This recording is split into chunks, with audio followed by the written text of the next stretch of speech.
नमस्कार दोस्तों, कैसे हैं आप लोग। स्वागत है आपका एक नई कहानी में। और आज की कहानी बहुत ही इंटरेस्टिंग होने वाली है, तो इस कहानी को पूरा जरूर सुने। अपने मंगेतर शुभम के दोस्त पवन की सगाई के मौके पर रुचि पहली बार नीलम से मिली थी।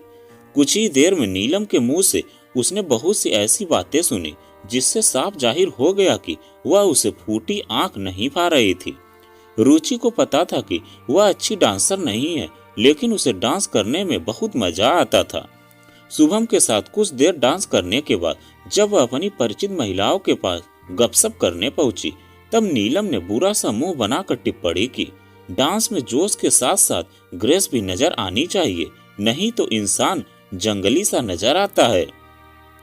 फिर कुछ देर बाद उसने रुचि की फिगर को निशाना बनाते हुए कहा, रुचि, तुम मेरी बात का बुरा मत मानना, पर आजकल जो जीरो साइज का फैशन चल रहा है वह मेरी समझ से तो बाहर है। फैशन अपनी जगह है, पर प्रेमी या पति के हिस्से में प्यार करते हुए सिर्फ हड्डियों का ढांचा है, यह उस बेचारे के साथ नाइंसाफी होगी या नहीं। नीलम की इस बात को सुनकर सब औरतें खूब हंसी। रुचि ने कुछ तीखा जवाब देने से खुद को रोक लिया। अपने दिमाग पर बहुत जोर डालने के बाद भी रुचि की समझ में नहीं आया कि नीलम क्यों उसके साथ ऐसा गलत व्यवहार कर रही है। रुचि ने एकांत में जाकर आखिरकार शुभम से पूछ ही लिया, अतीत में तुम्हारे नीलम से कैसे संबंध रहे हैं? ठीक रहे हैं, पर तुम यह सवाल क्यों पूछ रही हो? उन्होंने ध्यान से रुचि के चेहरे को पढ़ना शुरू कर दिया। क्योंकि मुझे लग रहा है कि नीलम जानबूझकर मेरे साथ बेढंगा सा व्यवहार कर रही है। चूंकि आज हम पहली बार मिले हैं, इसलिए मेरी किसी गलती के कारण उसके यूं नाराज नजर आने का सवाल ही नहीं उठता। आर यू श्योर कि किसी पुरानी अनबन के कारण वह आपसे नाराज नहीं चल रही है? नहीं, मेरे साथ कभी उसका झगड़ा नहीं हुआ है। फिर क्या कारण हो सकता है जो वह मुझसे इतनी खुंदक खा रही है? इंसान का मूड 100 कारणों से खराब हो जाता है। तुम बेकार की टेंशन क्यों ले रही हो? चलो तुम्हें टिक्की खिलाता हूँ। वह मेरा पार्टी का सारा मजा किरकिरा कर रही है, तो चलो उससे झगड़ा कर लेते हैं। शुभम को चिढ़ उठे थे। तुम नाराज मत हो जो, मैं उसकी बातों पर ध्यान देना बंद कर देती हूँ। उसका मूड ठीक करने की रुचि फौरन मुस्कुरा उठी। यह हुई न समझदारी की बात। शुभम ने प्यार से उसका गाल थपथपाया और फिर हाथ पकड़कर टिक्की वाले स्टॉल की तरफ बढ़ चला। रुचि नीलम के गलत व्यवहार में बारे में सब कुछ भूल ही जाती अगर उसने कुछ देर बाद उन दोनों को बाहर बगीचे में बहुत उत्तेजित व परेशान अंदाज में बातें करते खिड़की से न देख लिया होता।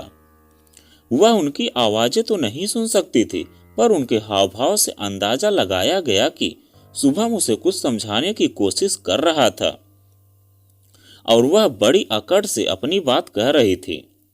उत्तेजित लहजे में बोलते हुए नीलम शुभम के ऊपर हावी होती नजर आ रही थी।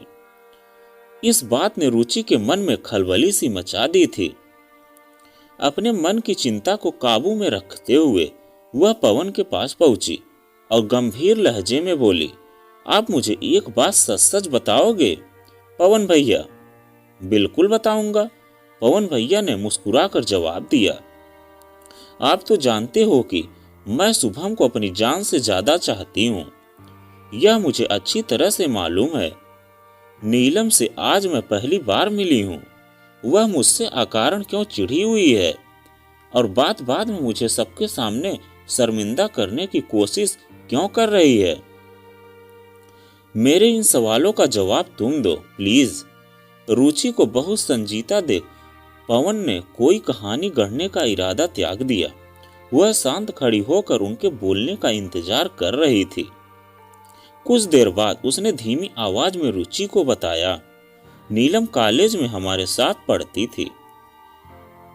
शुभम और वह कभी एक दूसरे को बहुत चाहते थे। फिर उसके माता पिता की रजामंदी न होने से वे शादी नहीं कर पाए थे।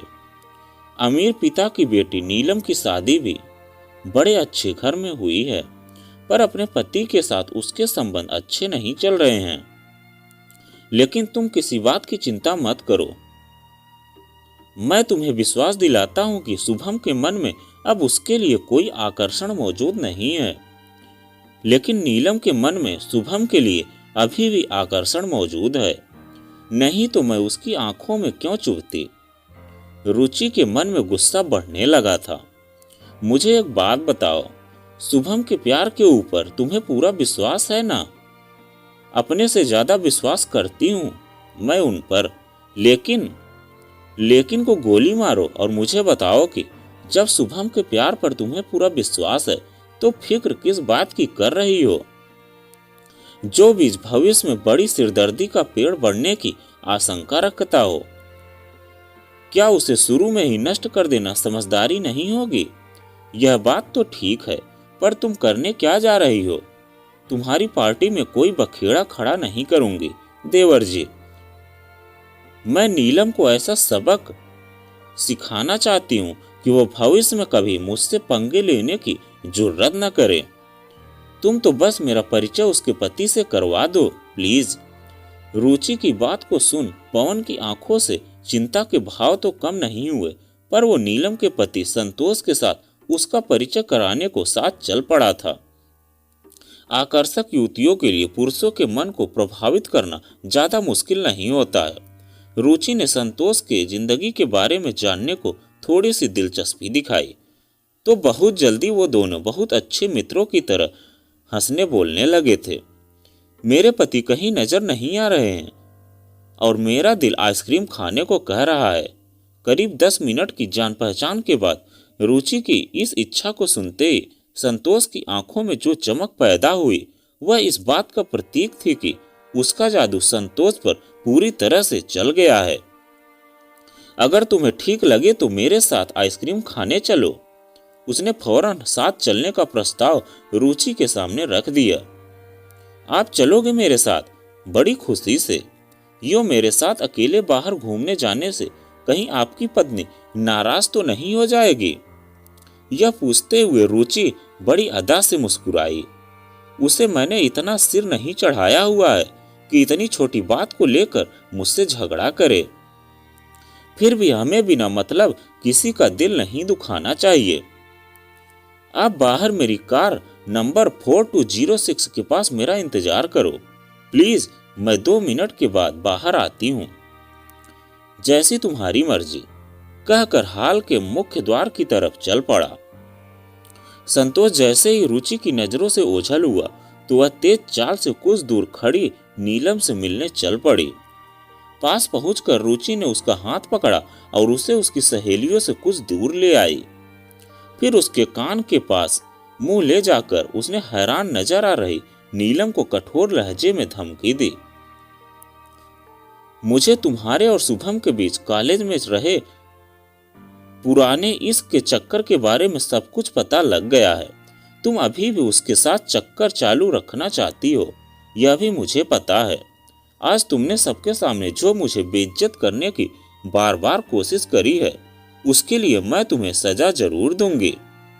मैं संतोष के साथ बाहर घूमने जा रही हूँ और रास्ते में उसे तुम्हारी चरित्रहीनता के बारे में सब बताकर उसकी नजरों में तुम्हारी छवि बिल्कुल खराब कर दूंगी। तुम तो मेरे और शुभम के बीच कबाब में क्या हड्डी बनती, मैं ही तुम्हारे विवाहित जीवन की सारी खुशियां नष्ट कर देती हूँ। उसे धमकी देने के बाद रुचि गुस्से से कांपने का अभिनय करती हुई मुख्य दरवाजे की तरफ चल पड़ी। नीलम ने रुचि को घबराकर और डर से कांपती आवाज में पुकार कर रोकने की कोशिश करी, पर उसने मुड़कर नहीं देखा। हाल से बाहर आकर रुचि दाई तरफ कुछ फुट दूर एक झाड़ी के पीछे छिपकर बैठ गई। वहां से उसे दरवाजा साफ नजर आ रहा था। शुभम और नीलम मुश्किल से 1-2 मिनट बाद बेहद घबराए हुए दरवाजे से बाहर आए। जब रुचि या संतोष उन्हें कहीं नजर नहीं आए तो वे आपस में बातें करने लगे। रुचि तो कहीं दिखाई नहीं दे रही है। शुभम बहुत परेशान नजर आ रहा था। उसे ढूंढकर संतोष से बातें करने से रोको, नहीं तो वह मुझे कभी चैन से जीने नहीं देगा। नीलम की आवाज डर के मारे कांप रही थी। जब वह कहीं दिखाई नहीं दे रही है तो मैं उसे रोकूं कैसे? शुभम चिढ़ उठा। तुमने उसे हमारे प्रेम के बारे में कुछ बताया ही क्यों? मैं पागल हूं जो उसे तुम्हारे बारे में कुछ बताऊंगा। फिर उसने मुझसे क्या यह झूठ बोला कि वह हमारे बारे में सब कुछ जान गई है। हो सकता है किसी और ने उसे सब बता दिया हो, पर मुझे यह बताओ कि तुम आज बेकार ही उसके साथ चिढ़ और नाराजगी से भरा गलत व्यवहार कर कर उसे क्यों छेड़ रही थी। आखिर यह सच है कि वह घमंडी लड़की तुम्हारी भावी जीवन संगिनी के रूप में मुझे रत्ती भर पसंद नहीं आई है। तुम्हें अपनी यह राय अपने तक रखनी चाहिए थी। तुम्हारे मेरे बीच जो प्यार का रिश्ता हमेशा के लिए खत्म हो चुका है, उसके आधार पर तुम्हें किसी कम अक्ल की स्त्री की तरह रुचि से खुंदक नहीं खानी चाहिए थी। शुभम ने उसे फौरन डांटा तो मेरे मन ने इसे शुभम की नीलम में कोई दिलचस्पी न होने का सबूत मानकर बड़ी राहत महसूस करी। तुम उसे रोकने के बजाय मुझे लेक्चर मत दो। तुम्हें पता नहीं कि संतोष का गुस्सा कितना तेज है। रुचि की बातें सुनने के बाद वह गुस्सैल इंसान मुझे ताने देकर मार डालेगा। कितनी पागल और बेवकूफ है यह रुचि। उसके लिए यह सब खेल होगा, पर मेरी तो जिंदगी बर्बाद हो जाएगी। वह अचानक रोने लगी तो मैंने उसके सामने आने का यही मौका उचित समझा। अपने छिपने की जगह से बाहर आते ही मैंने नीलम को सख्त लहजे में चेतावनी देनी शुरू कर दी। अगर तुमने थोड़ी सी भी बुद्धि है तो आज भी इस घटना को अपने मन के डर और इसी वक्त अपनी आंखों से बहते इन आंसुओं को कभी मत भूलना। शुभम की बातों से यह साफ जाहिर हो रहा है कि उसे तुमसे किसी तरह का कोई वास्ता नहीं रखना है। तुम भी कभी कभी उसके साथ गलत नियत के साथ मुलाकात करने की कोशिश मत करना। तुम मेरी कुछ बातों इस वक्त कान खोल कर सुन लो। जो बीत गया है उसे भूलो और वर्तमान की तुलना अतीत से करके अपना मन मत दुखाओ। शुभम और मैं कुछ ही दिनों बाद शादी करके नई शुरुआत करने जा रहे हैं।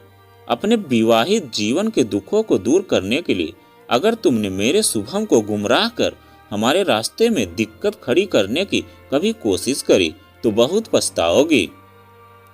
मेरी चेतावनी के जवाब में बहुत डरी हुई नीलम के मुंह से एक शब्द भी नहीं निकला। कुछ देर पहले उसमें नजर आ रही सारी अकड़ छूमंतर हो गई थी। मैंने बड़े अधिकार से शुभम का हाथ पकड़ा और उसे साथ लेकर अंदर हाल की तरफ चल पड़ी।